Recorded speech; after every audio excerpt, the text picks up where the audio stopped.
तिरी,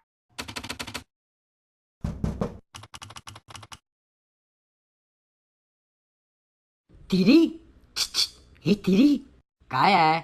अरे कॉम्प्युटरला काहीतरी झालंय वाटतं. नेहमीसारखा तो सुरू दिसत नाहीये.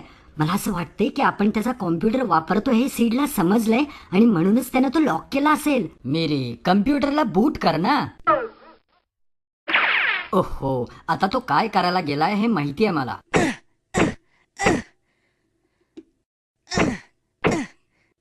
मला वाटलेलंच तू काहीतरी वेडेपणाच करणार, अगदी असाच. मी जेव्हा बुटिंग असं म्हणालो तेव्हा माझ्या म्हणण्याचा अर्थ बुटाने मार असा नव्हता.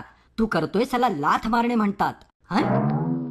हे बघ मेरी, कम्प्युटर स्टार्ट किंवा रिस्टार्ट करणं यालाच बूटिंग म्हणतात. बूटिंगचे दोन प्रकार आहेत, कोल्ड बूट आणि वॉर्म बूट. बंद केलेला कॉम्प्युटर सुरू करण्याला कोल्ड बूट म्हणतात. आता पहिल्यांदा आपण कोल्ड बूट कसं करायचं ते पाहूया.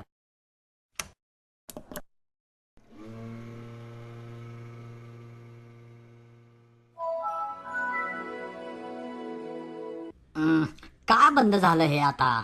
थांब रे, मला माहितीये काय करायचं ते. विंडोज लोड व्हायच्या क्रियेमध्ये काही अडथळा आल्यास आपल्याला सीपीयू वरचं पॉवर बटन दाबलं पाहिजे आणि यालाच वॉर्म बूट असं म्हणतात.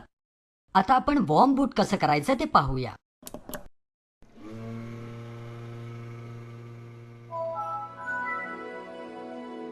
मिरी, आता मला वाटतंय की बूटिंगचा खरा अर्थ तुला समजला असेल, हो ना?